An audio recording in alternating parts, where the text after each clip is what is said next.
ጤናስልኝ 7 ሰዓት ሆኗል። ይህ የኢትዮጵያ ብሮድካስቲንግ ኮርፖሬሽን የብዛነትና የዳሴ ድምጽ ነው። ከሰዓቱ ዜናዎች ጋር አንተነህ ደግፌ ነኝ። በቅድሚያም አበይት ነጥቦቹን እነሆ።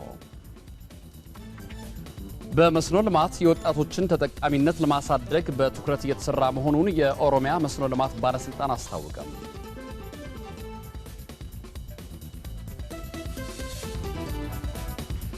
የፈረንጆቹን አዲስ ዓመት ለመቀበል ምዕራባውያን ሀገራት የጸጥታ ኃይላቸውን አጠናክረዋል።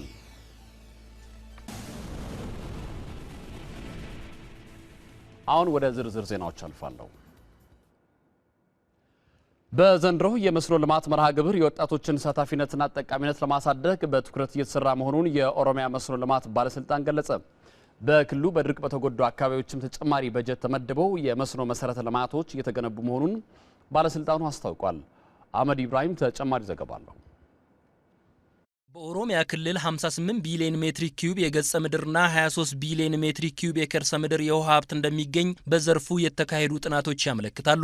የውሃ ሀብቱን ስራ ላይ ለማዋል በሚደረገው ጥረትም በዘንድሮ ዓመት በሁለት ዙር ከ1 ሚሊዮን 600 ሺህ ሄክታር በላይ የሚሆን መሬት በመስኖ ለማልማት እየተሰራ መሆኑን የኦሮሚያ ክልል መስኖ ልማት ባለስልጣን አስታውቋል። እስካሁንም ከ600 ሺህ ሄክታር በላይ የሚሆን መሬት በተለያዩ የአትክልትና ፍራፍሬ ሰብሎች መሸፈኑን ነው ባለስልጣኑ የገለጸው። የኦሮሚያ መስኖ ልማት ባለስልጣን ምክትል ዋና ስራ አስኪያጅ አቶ ሳሙኤል ሁሴን እንደገለጹት የዘንድሮን የመስኖ ልማት ስራ ውጤታማ ለማድረግ ለመጪዎቹ 10 ዓመታት የሚያገለግል አሰራርና የአትክልትና ፍራፍሬዎች ልማት ማዕቀፍ ተዘጋጅቶ ለአርሶ አደሩና ለግብርና ባለሙያዎች ስልጠና ተሰጥቷል። በመስኖ ልማቱ ከሚሳተፉ 1.9 ሚሊዮን አባወራና እማወራዎች መካከልም ለወጣቶች ተሳታፊና ተጠቃሚነት ማደግ ልዩ ትኩረት ተሰጥቶ እየተሰራ መሆኑን በመጠቆም 33511 ወጣቶች ተደራጅተው በ2546 ሄክታር ላይ ተጠቃሚ እየሆኑ ያሉበት ሁኔታ መኖሩን ማንሳት እንፈልጋለን ማለት ነው። ለመስኖ ልማቱ ስኬት 2 ሚሊዮን ኩንታል ምርጥ ዘርና ከ716 ሺህ ኩንታል በላይ ማዳበሪያ ተዘጋጅቶ አገልግሎት ላይ የዋለ ነው። በክልሉ በድርቅ የተጎዱ አካባቢዎች የተከሰተውን የምርት መቀነስ ለማካካስም መንግስት ተጨማሪ 24 ሚሊዮን ብር መድቦ የመስኖ መሰረተ ልማትን እየዘረጋ መሆኑን አቶ ሳሙኤል አስረድተዋል። ምስራቅ ሐረርጌ፣ ምዕራብ ሐረርጌ፣ እዚህ ምስራቅ ሸዋም አንዳንድ ፖኬት አካባቢዎች አርሲ ውስጥም ፖኬትና ባሌ አካባቢ የተለያዩ የዘር አቅርቦቶችን እንድናቀርብ ተደርጎ ወደ 4695 ኩንታል በድርቁ የተጎዱ አካባቢዎች ላይ እንዲሰራጭ ተደርጓል። በተጨማሪም ደግሞ ዲዝል የሆኑ ሰርፌስ ፓምፖች ተገዝተው 482 ፓምፖች በእነኚህ በድርቅ በተጎዱ ወረዳዎች ውስጥ እና ፖኬት የሆኑ ወረዳ ውስጥ ራሱ ፖኬት የሆኑ ኤሪያዎች አሉ። ለእነኛ ፖኬት ኤሪያዎች ወደ 482 ፓምፖች እንዲሰራጩ ተደርጓል። በኦሮሚያ ክልል ያለውን እምቅ የመስኖ አቅም አሟጦ ለመጠቀም እንዲቻል በ270 ሚሊዮን ብር ወጪ 48 የመስኖ መሰረተ ልማቶች ግንባታ በክልሉ የተለያዩ አካባቢዎች እየተከናወኑ ነው። በኦሮሚያ ክልል በዘንድሮ የመስኖ ልማት እንቅስቃሴ ከ216 ሚሊዮን ኩንታል በላይ ምርት እንደሚጠበቅ የክልሉ መስኖ ልማት ባለስልጣን ምክትል ዋና ስራ አስኪያጅ አቶ ሳሙኤል ሁሴን አስታውቀዋል። በአዲስ አበባ የተለያዩ የመንግስት አገልግሎት ሰጪ ተቋማት ላይ በሚታዩ የአገልግሎት መጓተት መቸገራቸውን ነዋሪዎች ገለጹ። የከተማ አስተዳደሩ በበኩሉ ችግሮቹን በጥናት በመለየት መፍትሄ ለመስጠት የሚያስችል አሰራር ዘርግቶ እየሰራ መሆኑን አስታውቋል። ሰለሞን ጸጋዬ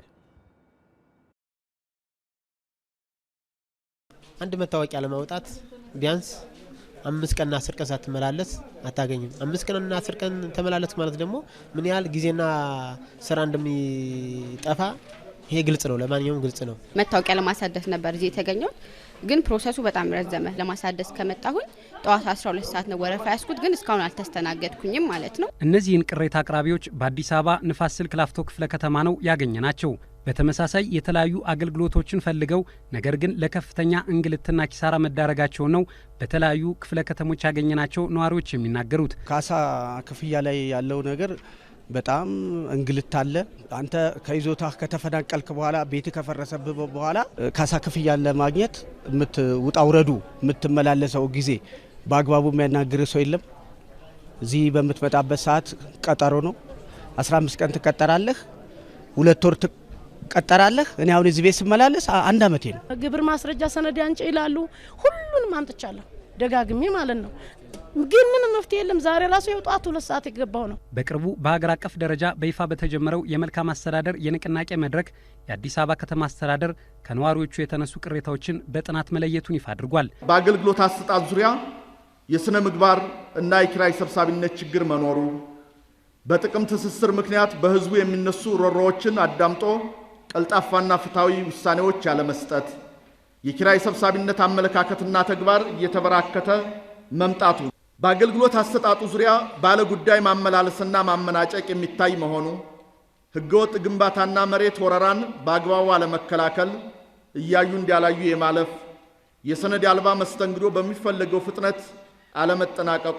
በምክትል ከንቲባ ማዕረግ የመልካም አስተዳደርና ሪፎርም አስተባባሪና የፐብሊክ ሰርቪስና የሰው ሀብት ቢሮ ኃላፊ አቶ ይስሐቅ ግርማይ በበኩላቸው ችግሩን ለመቅረፍ የሚረዱ አሰራሮች መዘርጋታቸውንም ይገልጻሉ። ህብረተሰቡ ይህን ለማስተካከል ዝግጁ ነው። ከጎናችን ነው ያለው። ዋናው ከላይ እስከ ታች ያለን የአመራር አካላት ይህንን ልንፈታው ይገባል። ሰራተኛ ማሳመን ይኖርብናል እና በዚህ መንገድ ለመፍታት ነው እንቅስቃሴ እያደረግን ያለነው። የአስተዳደሩ ምክትል ከንቲባ አቶ አባተ ስጦታው ደግሞ በንቅናቄ መድረኩ የተያዙ መፍትሄዎችን ዘርዝረዋል። አንደኛ፣ በከተማችን ነዋሪዎች የተነሱና በጥናት የተለዩ የመልካም ማስተዳደር ችግሮችን ከነመንስኤዎቻቸው በመለየት የመፍትሄ አቅጣጫዎችን ማስቀመጥና ችግሮችን ከስር መሰረታቸው በመፍታት የህዝቡን እርካታ ማረጋገጥ አንዱ ዓላማ ነው። ቁጥራቸው እየተመናመነ የመጣውን የበጋይት ዝርያ ያላቸውን እንስሳት እንዳይጠፉ የመከላከል ስራ እየተሰራ መሆኑን የትግራይ ክልል ግብርናና ገጠር ልማት ቢሮ አስታወቀም። የበጋይት ዝርያ ያላቸው ከብቶችን በሳይንሳዊ ዘዴ በማሻሻልና በማባዛት ለክልሉ አርሶ አደሮች ለማዳረስ ታቅዶ እየተሰራ ነውም ተብሏል። ገብረ እግዚአብሔር ኃይሉ የላከውን ዘገባ ዳዊት ጣሰው ያቀርበዋል። የትግራይ ክልል ግብርናና ገጠር ልማት ቢሮ መረጃ እንደሚያመለክተው በክልሉ ከ4 ሚሊዮን በላይ የቁምና ዳልጋ ከብቶች አሉ። ከነዚህም ውስጥ ፈጣን የሆነ የመውለድ አቅም አላቸው። ከአገር በቀል ላሞችም የወተት ምርታቸው የተሻለ ነው የሚባሉት የበጋይት ዝርያ ያላቸው እንስሳቶች 60 ሺህ የሚጠጋውን ቁጥር ይይዛሉ። ሆኖም እነዚህ የበጋይት ዝርያ ያላቸው እንስሳቶች በተለያዩ ምክንያቶች ቁጥራቸው እየተመናመነ ይገኛል። ትክክለኛ ዝርያቸውን በመጥፋት ላይ ነው። ችግሩንም ለመቀነስ የክልሉ መንግስት ትክክለኛ የበጋይት ዝርያ ያላቸውን እንስሳት ማቆያ ማሻሻያና ማባዣ ማዕከል አቋቁሞ እየሰራ ነው። የትግራይ ክልል የግብርናና ገጠር ልማት ቢሮ ኃላፊና የእንስሳት ሀብት ልማትና የጤና አጠባበቅ ዋና የስራ ሂደት ባለቤት አቶ ጀማል ገዳይ እንደሚገልጹት የዚህ ማዕከል ዋና ዓላማ የበጋይት ዝርያ ዳልጋ ከብት ቁጥር ከጊዜ ወደ ጊዜ እየተመናመነ በመምጣቱና ዝርያው አደጋ ላይ በመውደቁ ይህን ዝርያ ከመጥፋቱ በፊት ቢያንስ ይህን ዝርያ ኮንሰርቭ የምናደርግበት አንድ ሰንተር መኖር አለበት የሚል ይህን ዓላማ ይዞ ነው ራንቹ እንዲቋቋም የተደረገው ማለት ነው። የተቋቋመው ማዕከል ስራ አስኪያጅ ዶክተር መሰለ ተክላይ በበኩላቸው ማዕከሉ ጀማሪና በሂደት ላይ ያለ ቢሆንም የበጋይት ዝርያ ያላቸው ከብቶች፣ በጎችና ፍየሎች በምርምር አሻሽሉ በማውጣት ወደ አርሶ አደሩ ለማድረስ እየተንቀሳቀሰ መሆኑን ገልጸው ነገር ግን ያልተሟሉ መሰረተ ልማቶች ስላሉ ትኩረት ሊደረግ ይገባል ብለዋል። አሁን ማዕከሉ እንዳያችሁት ትልቅ ከመሆኑ አንጻር ማለት ነው፣ ግን አንዳንድ ኢንፍራስትራክቸሮች የተሟሉ አይደሉም። ኤግዛምፕል አሁን እንደምናየው ፒቬት አይታችሁ ከሆነ ከ1 ሚሊዮን ብሮች ተደርጎ የተገዛ ነው። እስካሁን ግን ያነ የተሰራ ቼክ ዳምና ለሱ ተብሎ የተቀጠረ ባለሙያ አለመኖሩ እንግዲህ ስራችን በደንብ እንዳንሰራ እያደረገን ነው። ሲባል አሁን ጠይቀናል። እንግዲህ ፕሮሰስ ነው ያለው። እነዛ መልሶች ሲሰጡን ወደ ተግባር እንገባለን ማለት ነው። 300 የተመረጡ የበጋይት ዝርያ ያላቸው ላሞች ላይ የመረጣና ዝርያ የማሻሻያ ስራ እያከናወንን ነው የሚሉት የማዕከሉ የእንስሳት ማዳቀል ባለሙያ አቶ ሚካኤል መሀሪ ጀማሪ ከመሆኑ ጋር ተያይዞ እንስሳቱን የማዳቀያ ስፍራ ባለመዘጋጀቱ እየተቸገሩ መሆኑን ይገልጻሉ። የትግራይ ክልል የግብርናና ገጠር ልማት ምክትል ቢሮ ኃላፊና የእንስሳት ሀብት ልማትና ጤና አጠባበቅ ዋና የስራ ሂደት አቶ ጀማል ግዳይ ከማዕከሉ ባለሙያተኞች የተጠየቁ የመሰረተ ልማትና የቴክኖሎጂ ጥያቄዎች በቀጣይ ትኩረት ተሰጥቶባቸው እንዲሟሉ ይደረጋል ብለዋል። ማዕከሉ በአሁኑ ወቅት 200 የተሻሻሉ ጥጃዎች በማዳቀል የምርምር ስራ እያከናወነ እንደሚገኝ የክልሉ ግብርናና ገጠር ልማት ቢሮ መረጃ ይጠቁማል። መርዛማነት ባላቸው መድኃኒቶች፣ ምግቦች፣ አሲድና ከኢንዱስትሪዎች በሚለቀቁ የተለያዩ ኬሚካሎች የሚደርሱ የጤና እክሎችን ሕክምና የሚሰጥ ማዕከል ሊቋቋም ነው። ማዕከሉ አገልግሎት መስጠት የሚጀምረው በቅዱስ ጴጥሮስ ስፔሻላይዝድ ሆስፒታል ስር ነው። የኢዜአን ዘገባ ፌቨን ተሾመ ታቀርበዋለች። የቅዱስ ጴጥሮስ ስፔሻላይዝድ ሆስፒታል መድኃኒት፣ ምግብ፣ አሲድና ኢንዱስትሪዎች በሰዎች ላይ የሚያስከትሉትን ጉዳት በተደራጀ መልኩ የሕክምና አገልግሎት የሚሰጥ ማዕከል በቅርቡ ስራ እንደሚጀምር አስታውቋል። የግንባታና የመሳሪያ ግዢዎች ተጠናቀው የሰው ኃይልና ማዕከሉን የማደራጀት ስራዎች ብቻ እንደሚቀሩም ነው የተገለጸው። የሆስፒታሉ ዋና ስራ አስኪያጅ አቶ ያዕቆብ ሰማን እንዳሉት የተመረዙ ሰዎች በየሆስፒታሎቹ በተለያየ መልኩ አገልግሎት የሚያገኙበት አካሄድ የነበረ ቢሆንም ወጥ የሆነ አሰራር ያለውና ከአገሪቱ እድገት ጋር ተመጣጣኝ አገልግሎት የሚሰጥ የሕክምና ማዕከል አስፈልጓል። ህጻናቶች ከቤተሰብ ያስቀመጠው መድኃኒት ይውጣሉ ሳያዩ። ትልልቅም ሰውም ተሳስቶ ከመጠን በላይ መድኃኒት ሊውጥ ይችላል። መርዝ ይጠጣል። የተለያየ ነገሮች ኢቨን ራስ ለማጥፋት ሙከራ ይደረጋል። ኢንዱስትሪዎች አካባቢ ብትሄጂ በጣም ብዙ በኬሚካል ከትንሽ ነገር በጣም ትልልቅ አካል እስከ ማጣት ድረስ የሚደርስ ጉዳት የሚደርስባቸው ሰዎች ይኖራሉ። ሶ ይሄን ስናይ ይህ አገልግሎት ሀገራችን ግዴታ ያስፈልጋታል ማለት ነው። በተጨማሪም በየሆስፒታሎቹ የተመረዙ ሰዎችን የመንከባከብ ሂደት ዝቅተኛ በመሆኑ እነዚህን ሰዎች በአንድ ማዕከል አገልግሎት እንዲያገኙ ምቹ ሁኔታ ይፈጥራል። ማዕከሉ ከመላው ሀገሪቱ ለሚመጡ የጤና ባለሙያዎች አጫጭር የስራ ስልጠና ይሰጣል። ስልጠናው በፋብሪካዎች ተቀጥረው ለሚሰሩ ሰዎች ጭምርም የኬሚካል አጠቃቀምና የቅድመ ጥንቃቄ ስልጠናዎችን እንደሚያጠቃልል ዋና ስራ አስኪያጁ አመልክተዋል። ማንም ሰው ወደ ኢንዱስትሪ ለመቀጠር የሚፈልግ ሰው ደውሎ ምን አይነት ጥንቃቄ ማድረግ እንዳለበት ከኬሚካል ጋር መረዳት ይችላል። በአካል በግሩፕ ሆኖ መጥተው እኛ ጋር ኦሪንቴሽን ማግኘት መሰልጠን ይችላል። ከዚህም አልፎ ደግሞ እንደዚህ ኢንዱስትሪዎች ባለሙያዎቻቸው ሴፍቲ የምንለው ይሄ የስራ ቦታ ደህንነትን አስመልክቶ ስልጠና መስጠት ቢፈልጉ ኦሪንቴሽን መስጠት ቢፈልጉ ማኑዋሎች፣ የስልጠና ዶክመንቶች ማግኘት አለባቸው አይደለም ሜዲካል ሶ እነሱ እዚህ ቤት ውስጥ ማግኘት ይችላሉ ማለት ነው። ማዕከሉ የላብራቶሪ ምርመራ የሚኖረው ሲሆን ህሙማኑ ተኝተው የሚታከሙባቸው ከ30 የሚበልጡ የመኝታ ክፍሎችም እንዳሉት ጠቅሰዋል። አደጋ የደረሰባቸው ሰዎች ከኩላሊት ጋር በተያያዘ ድንገተኛ አደጋ ሊደርስባቸው ስለሚችል እነዚህ ህሙማን አስፈላጊውን ሕክምና እንዲያገኙ ከሌሎች አቻ ሆስፒታሎች ጋር የሪፈራል አገልግሎት እንደሚጀምርም ታውቋል። የአመጋገብ ስርዓትን በማስተካከል የአጥንት መሳሳት ችግርን መከላከል እንደሚቻል የህክምና ባለሙያዎች ይናገራሉ። ለመሆኑ አጥንት ሳሳ የሚባለው ምን ሲሆን ነው? ለችግሩ አጋላጭ መንስኤዎችስ የሚባሉትስ ምንድናቸው? አልጋነሽ ተካ በዚህ ዙሪያ ዘገባ አላት። ኑሪያ ጀማል ትባላለች። የአጥንት መሳሳት ችግር እንዳለባት ያወቀችው በአጋጣሚ ነው። ጨጓራን ያመኝ ነበረ። ለጨጓራ ሙሉ ምርመራ ላደርግ ሲሄድ ካልሽየም ዜሮ መሆኔን ተናገረ። ወደ ህክምና ከመምጣቷ በፊት የአጥንት ህመም ተሰምቷት እንደማያውቅ የምትናገረው ኑሪያ አሁን ግን ህመሙ እየተሰማት መምጣቱን ትገልጻለች። አሁን የ3 ዓመት ልጄ ከኔ ጋር ስትጋጭ እኔን ነው የሚያመኝ፣ እሷን አያማትም። የሆነ ነገር ትንሽ ነገር ከመታኝ ፔን አለው። ዶክተር ሰላም አክሊሉ የነርቭ የአጥንት የጡንቻና የአከርካሪ አጥንት ባለሙያ ኬሮፕራክተር ናቸው። የአጥንት መሳሳት ምንድነው ስንል ጠይቀናቸው ነበር። አጥንት ጠንካራ ነገር ነው። ነገር ግን ይህንን ጥንካሬውን እየቀነሰ ይሄድና እንደ ለስላሳ ስፖንጅ ይሆናል።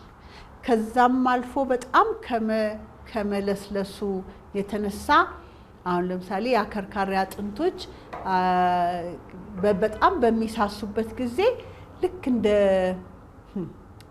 ጥርቅስ የሚል አይነት እንትን ያጥራሉ። የአጥንታችንን ጥንካሬ ከልጅነታችን ጀምሮ ልንጠብቀው ይገባል የሚሉት የህክምና ባለሙያዋ የሰውነት እንቅስቃሴ የሚያበዛ ሰው አጥንቱ እንደሚጠነክር ያስረዳሉ። ብዙ ምልክቶች የማይታዩበት የአጥንት መሳሳት ችግር ለብዙ ስብራቶች መንስኤ መሆኑን የሚጠቅሱት ዶክተር ሰላም የችግሩን አጋላጭ ምክንያቶች ነግረውናል። አመጋገባችን ከልጅነታችን አጥንት የሚገነቡ ምግቦችን ወይንም ካልሲየሞችን ወጣቶች በእድሜያቸው እኩያ ሊወስዱት የሚገባው ነገር ነው። በጊዜ ያልተገነባ አጥንት በኋላ ከእድሜ ጋራ የበለጠ ችግር ሊያመጣበት ይችላል። ባለሙያዋ የአመጋገብ ስርዓትን በማስተካከል ከአጥንት መሳሳት ችግር መዳን እንደሚቻልም ነው የሚገልጹት። የወተት ተዋጽኦች በጣም ይጠቅማሉ። ግን በዛው አኳያ ቅጠላ ቅጠሎች፣ አረንጓዴ ቅጠሎች ከምናስበው በላይ በጣም ገንቢዎች ናቸው።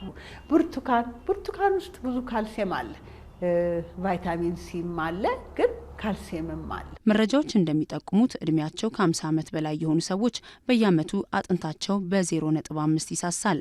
አጥንታችን ሁልጊዜ መጠበቅ እንዳለበት በአጽንኦት የሚናገሩት ኬሮፕራክተር ዶክተር ሰላም አክሊሉ በተለይ ሴቶች ራሳቸውን ከአጥንት መሳሳት ችግር ሊከላከሉ ይገባል ይላሉ።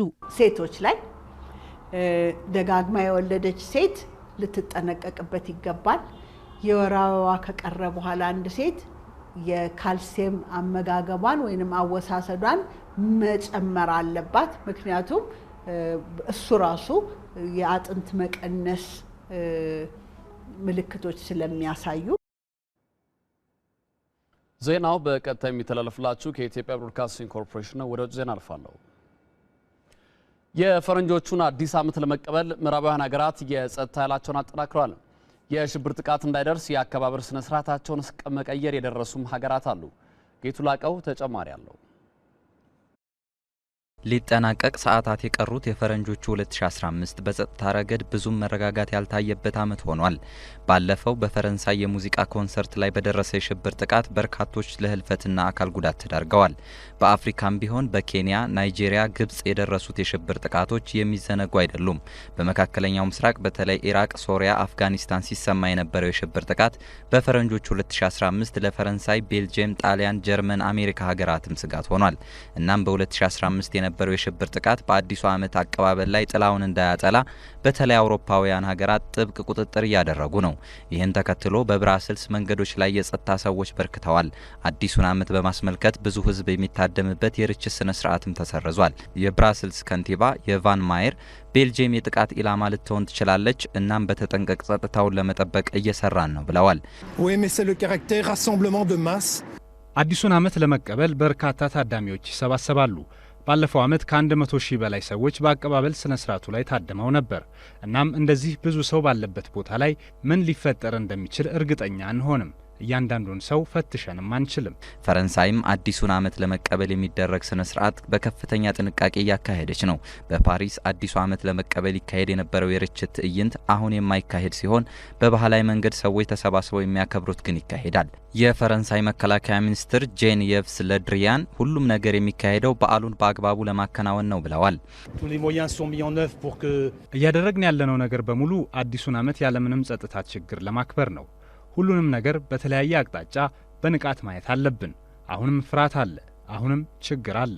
የፈረንጆቹ አዲስ ዓመት ለመቀበል በዋዜማው ላይ ሞስኮ፣ በርሊን፣ ማድሪድ፣ ለንደን እና ሌሎቹም የአውሮፓ ከተሞች የጸጥታ ኃይላቸውን በንቃት እንዲጠብቁ በየመንገዱ ከማሰማራት ጀምሮ ትልልቅ የህዝብ መሰብሰቢያ አደባባዮችን እስከ መዝጋት ትዕዛዝ አስተላልፈዋል። የሰዓቱ ዜና በቃ። አንተነህ ደግፌ ነኝ። በሰላም